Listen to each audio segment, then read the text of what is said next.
Welcome back. Okay, so let me put this to you. I don't know what association you have any longer with The Guardian in England, but when you buy The Guardian in England, you sure as hell know this. You are not buying a paper that will ever support the Conservative Party. Like I said, you know, the difference in philosophical and ideological views actually adds to diversity in the newsroom, because surely you don't expect, you know, journalists and newspapers to be some kind of robots or computers. Like, you know, going back to the point about editorial, to say the same Marrianne Guardian that said don't vote for the ANC, dilute ANC's power. In 1994, it was the only paper that really said endorsed that endorsed the ANC. You know, in 1999 and 2004. And still, during that period, the ANC was still saying that, even the readers, some of the readers were still saying we are hostile, meaning that even though in our editorial we endorse the ANC, but our you know, news columns and news stories showed that kind of professionalism and objectivity that we strive for.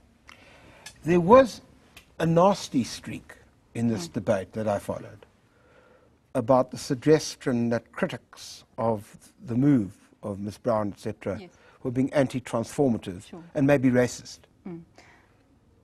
I'm sorry they're not here because I'd like them to explain that to me. But let me put this to you. There is a suggestion out there that the press, certainly mainstream press, were perpetuating certain views which were, if not white, at least a particular worldview. Yes. What's your response to that?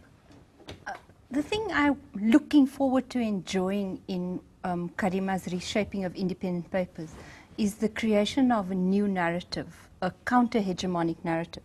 So do we hunt in packs, and are we anti-transformative? I would argue that numerous pieces of research will disprove that theory.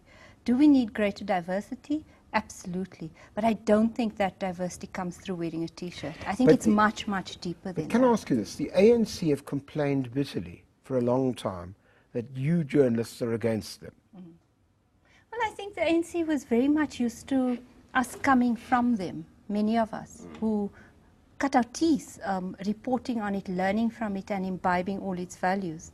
My personal view is that it's moved away from those values. So how do we actually then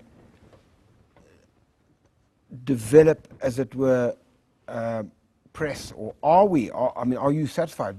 Both of you represent very important and influential newspapers. Does that newspaper encapsulate a sort of are voices being heard, or are voices being suppressed? I suppose that. I can only speak for City Press, but every week we have a voice from the state. Lots of ministers line up to do their pieces for us, directors general, senior civil servants. So I'm comfortable that we do. But often the critics are really just cross about one thing recently, and that's in Nkandla. Okay. Can I ask you, do you think the newspapers are reflecting a diverse? I mean, how do you respond to Ferial's point? Look, to your point, I will say yes. There's some kind of, you know, hegemonic view out there, which is kind of. What on earth does that mean, though? I mean, just to tell me, people here may not. I can't pinpoint it, but I'm just saying that mainstream media, and also it's got to do with the fact that, you know, commercially we are, you know, urban-based. That is why the creation of MDDA, because there's vast audience out there in rural areas that we don't reach. I mean, how many newspapers have bureaus in rural areas? They don't. To me, that's the thing to say. There's voices out there which is not reflected in mainstream media, and we still need that diversity. We still need that diversity through transformation, not through wearing of T-shirts. I agree that of South Africans, millions, because of you know, technology and the fact that we are commercially squeezed, we don't reach the vast majority of South Africans, and some of them are reached through SABC, which is not really doing a good job in That's now, Marrianne, one of the issues that I read, just flowing from this debate, because I think it's a terribly important one, was that the independent newspaper people who in a sense, I think, Karima Brown, etc., are part of, were arguing that there needs to be a space for more transformative voices. I think there is a need for diversity. I personally would like to read new voices, younger voices. I'd like to see different analysis of the situation at the end. But at the moment, we're dealing, as Ferial mentioned, Nkandla's dominating this headlines. We're not getting a look in at presidential notes and projects or infrastructure projects where the government is actually doing a good job. I also blame sometimes the ruling party's communication strategy. It's difficult sometimes for journalists, unless you're close to people in GCIS or you know ministers, to get quick answers. And I understand that turnaround times in government are longer and people can't answer. But I think the ruling party itself is to blame when media that isn't necessarily sympathetic doesn't report in such a way. What about I do think Carry on.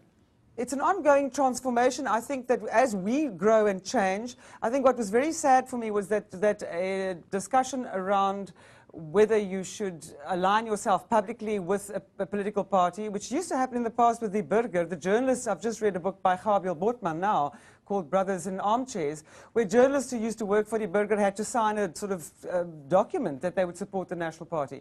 But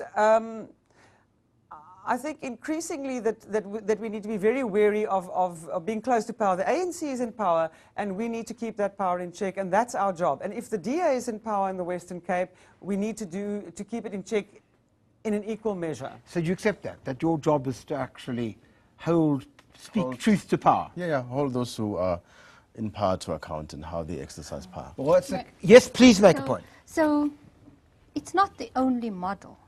So the New Straits Times, Singapore, some Malaysian media, not necessarily North Korean or Chinese, but they choose a different way of reporting about developing countries.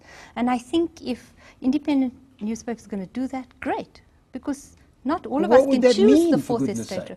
It chooses to be more supportive and to be a more to be a less critical supporter, say, than the rest of us are. But there are ways of doing that. But can a newspaper ever just be nothing other than a cheerleader?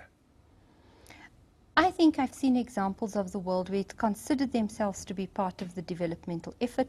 I don't think it'll work here, but it is something worth trying. Okay, and I want to come back to that, but let me just have a break first.